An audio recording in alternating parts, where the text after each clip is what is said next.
Contoh soal yang akan kita temukan berikut-berikutnya ini semuanya terpisah, tidak ada hubungannya sama yang tadi. Dan setiap case tidak saling terkait.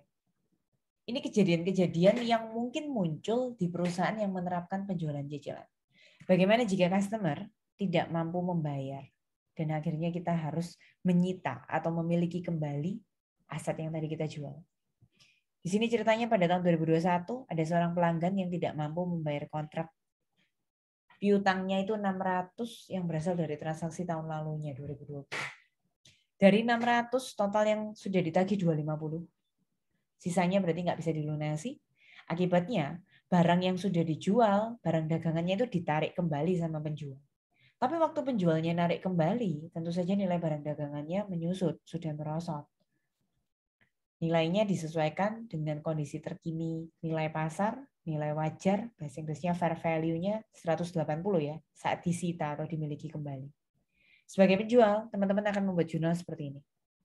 Kalian akan terima masuknya barang dagangan, asetnya bertambah kembali lagi di debit, dikasih kode, jangan barang dagangan aja.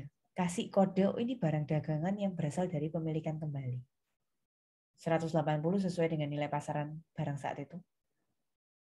Terus piutang usahanya 600 sudah pernah ditagih 250, berarti masih tersisa 350 harus dihapus. Piutang itu aset, kalau mau dihapus harus dikredit. Laba kotor yang ditangguhkan itu saldo normalnya kredit. Kalau mau mengenolkan, mau dihapus ya dipindah debit. Cara ngitungnya, persentase laba kotornya pinjam yang tadi ya. 40% itu yang tadi dari harga laba dibagi harga jual itu loh. Kalikan dengan sisa piutang, 600 kurangi 250, 350. Nanti selisihnya, kalau teman-teman ketemu kurang di debit ya berarti rugi atas penyitaan kepemilikan kembali ini. Kalau kalian ketemu selisihnya di kredit, ya berarti penjualnya mengalami keuntungan. Nah, ini catatan saja. Dari tadi kan kita pakai sistem contoh yang periodik. Kalau kalian perusahaan yang menerapkan sistem perpetual, barang dagangan pemilikan kembali ini dibebankan pada saldo persediaan. Jadi bisa digabung di barang dagangan kalian yang biasanya, yang umum itu. Nanti bisa akhirnya dianggap kayak nambah pembelian. Sehingga HPP-nya ya ikut nambah ya. Serba-serbi lagi yang mungkin ada jika kalian adalah penjualan. Jika kalian perusahaan yang menerapkan penjualan cicilan. Pasti pernah dengar ini. Tukar tambah atau trade in. Tukar tambah. Ini nanti teman-teman bisa baca. Jadi ketika mau memberlakukan trade in di perusahaan kalian, ini nanti jurnalnya. Sebagai penjual, kalian akan menerima barang dagangan, dikasih kode ya, barang dagangan yang, oh yang ini yang berasal dari tukar tambah, yang tadi berasal dari penyitaan kepemilikan kembali. Seperti orang jualan, nah teman-teman, ini loh jurnalnya perpetual, ini perpetual ini. Kok tahu? Nah ini disebutkan HPP dan persediaan barang dagangan. Kalau periodik berhenti sampai atas penjualan cicilan ini aja. Kalian jualannya berapa, terus nanti ada barang dagangan yang kalian terima. Nah, di sini ada konsep yang disebut dengan over allowance atau nilai tukar lebih. Dihitung dulu ya. Jadi ya di sini ada nilai yang membandingkan barang baru sama barang lama, itulah kurang lebih seperti itu. Kemudian nanti dihitung-hitung ya sisanya yang harus dibayar jadi piutang usaha berapa. Jadi ini yang berupa barang, ini yang berupa nanti kalian terima sebagai penjual uang, yang cari jadi uang. Terus serba-serbi terakhir dalam penjualan cicilan. Bagaimana kalian penjual bisa memilih metode perhitungan bunga. Ada 4 yang ditawarkan. Yang nanti paling familiar, yang paling umum diterapkan di penjualan sehari-hari itu yang paling bawah, annuity, anuitas. Tapi selain anuitas ada juga long end interest, ada short end interest, dan ada bunga dihitung dari sisa saldo pinjaman terutang. Saya zoom out dulu biar gampang pindah-pindah antar slide-nya. Ini saya ajarin sepintas lalu aja ya. Untuk long end interest, kita bicara untuk kasus yang sama, kita kerjakan dengan 4 macam perbandingan metode perhitungan bunga. Bagaimana jika ada suatu benda bergerak yang teman-teman jual Misalnya harganya 12 juta. Pelanggan itu akan memberikan kalian uang muka 850.000 sehingga yang nanti bakalan dicicil itu 11.150.000. Nyicilnya di sini maunya 9 kali perjanjiannya dengan rate 13,97% per tahun bunganya. Perhatikan ya, kalau metode long end interest tadi 12 juta, sudah terima uang muka 850, berarti sisa harga kontraknya 11.150.000. Kita ngitung bunganya, bagaimana caranya? Lihat yang bintang 1 di situ. 13,97% bunga dalam 1 tahun. Kalikan 1/9 karena ada 9 angsuran.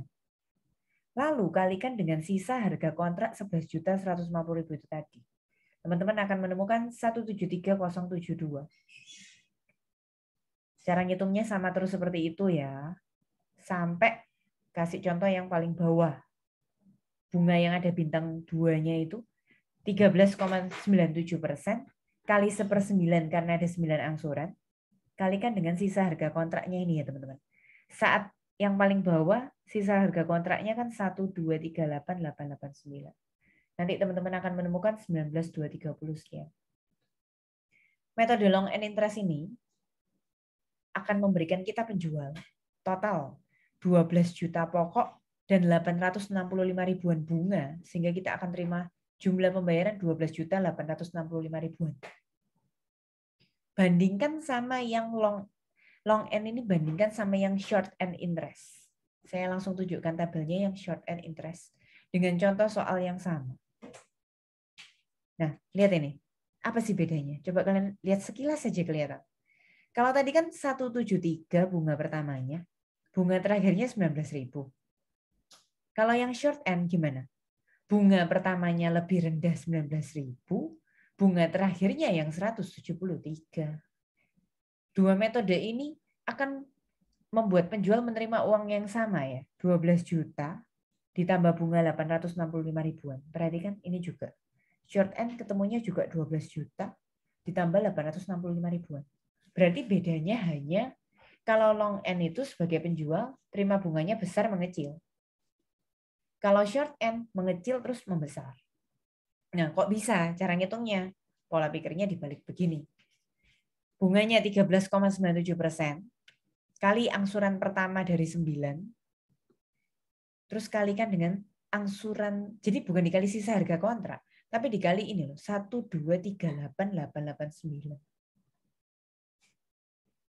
Terus mau ngitung yang bunga paling bawah, 13,97%, yang paling bawah ini, kali angsuran 9 dari 9, kali angsurannya 1238889 itu ya teman-teman. Tapi keduanya akan menghasilkan angka yang sama. Ya cuma sebagai penjual kalian merasa untung yang mana? Mau terima bunga besar di awal dulu atau yang kecil di awal dulu? Ya jelas yang besar di awal dulu ya harusnya kalau kita pola pikirnya sebagai penjualnya.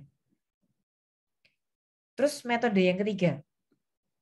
Bagaimana kalau perhitungan bunganya dari sisa harga kontrak awal? 12 juta kurangi uang muka 850, sisa harga kontraknya 11.150.000. Nah, kalau metode yang ini bunganya selalu sama ya.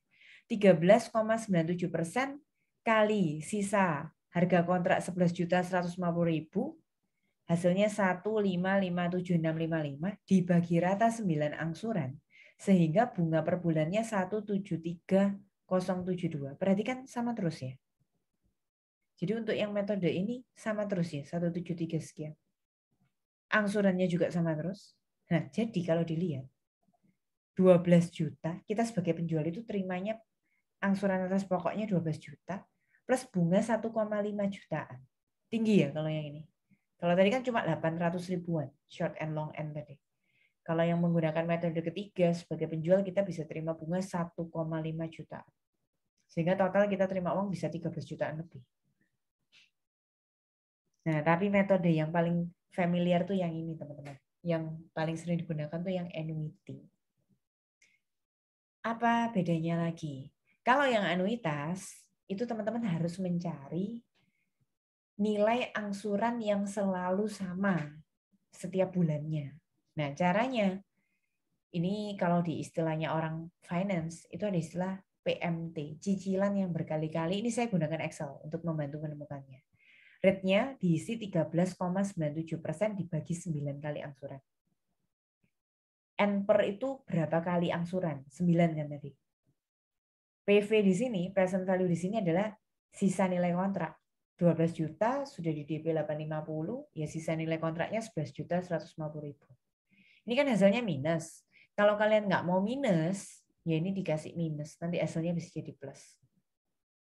Cara menemukan function ini di Excel, caranya kalian klik di toolbar itu ada fx ini, di double klik.